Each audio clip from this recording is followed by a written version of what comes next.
نحمده ونصلي على رسوله الكريم أما بعد فأعوذ بالله من الشيطان الرجيم بسم الله الرحمن الرحيم لقد كان لكم في رسول الله أسوة حسنة صدر محترم اور حاضرین جلسہ السلام علیکم ورحمۃ اللہ وبرکاتہ۔ وعلیکم السلام۔ میں نے ابھی آپ کے سامنے ایک قرآن پاک کی تلاوت کی ہے۔ میں چاہتا ہوں اسی کی روشنی میں میں چند باتیں عرض کروں۔ آج کے ایک امتحان میں سب بچوں کو ایک گلاس کی تصویر بطور نمونہ دی گئی اور کہا گیا کہ جو اس تصویر سے جتنی ملتی جلتی تصویر بنائے گا اس کو اتنا ہی اچھا نمبر ملے گا۔ ایک طالب علم نے سوچا گلاس کی تصویر بہت معمولی ہے، لاؤ میں ایک کار کی تصویر بنا دوں۔ چنانچہ اس نے بہت خوبصورت ایک کار کی تصویر بنا دی۔ جب نتیجہ تو کار کی تصویر بنانے والا بچہ فیل تھا کیونکہ اس نے گلاس کی تصویر نہیں بنائی تھی۔ اسی طرح اللہ کا فرمان ہم مسلمانوں کے لیے ہے، اے مسلمانوں تمہارے لیے زندگی گزارنے کا بہترین نمونہ حضور صلی اللہ علیہ وسلم کی سیرت ہے۔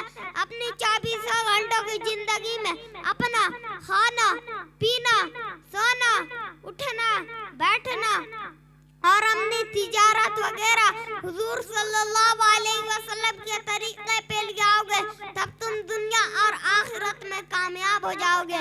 اگر تمہارے عمل حضور صلی اللہ علیہ وسلم کے طریقے کے خلاف رہے تو تب تم ناکام ہو جاؤ گے، چاہے تم کو پوری دنیا کی بادشاہت کیوں نہ مل جائے۔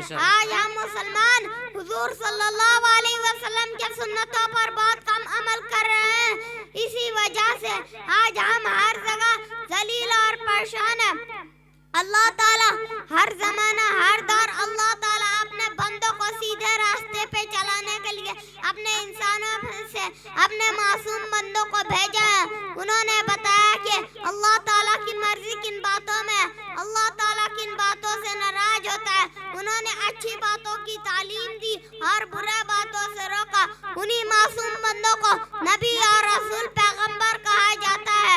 جنہوں نے اپنے وقت کی نبی کی بات مان لی وہ کامیاب ہو گئے، جنہوں نے نہیں مانی وہ ناکام ہو گئے۔ سب سے آخر میں اللہ تعالیٰ نے اپنے پیارے محبوب رسول اللہ صلی اللہ علیہ وسلم کو اس دنیا میں بھیجا۔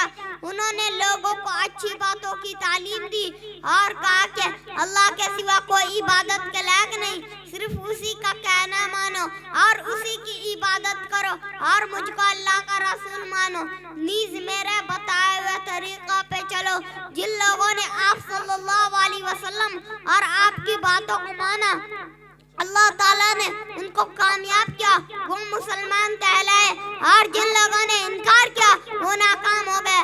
اللہ کا شکر ہے کہ آج ہم حضور صلی اللہ علیہ وسلم کو مانتے ہیں، ان کے لائے ہوئے کلموں کو ہم دل سے مانتے ہیں، چاہے اچھا ہو کہ ہم ہر جگہ حضور صلی اللہ علیہ وسلم کے سنتوں پر عمل کریں۔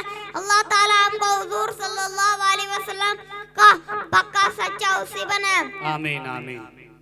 اللہ تعالیٰ ہم کو حضور صلی اللہ علیہ وسلم کا پکا سچا اسی بنائے اور ہم آپ کے پیغام کو دنیا کے تمام انسانوں تک پہنچائے اور وہ خود آپ پہ عمل کرے۔ آمین۔ انہی باتوں پہ میں اپنا تقریر ختم کرنے جا رہا ہوں۔ نہ یہ دن نہ یہ رات باقی رہے گی، نہ یہ دن نہ یہ رات باقی رہے گی، صرف اللہ کی ذات باقی رہے گی۔ وآخر دعوانا الحمدللہ رب العالمین۔ لو بچے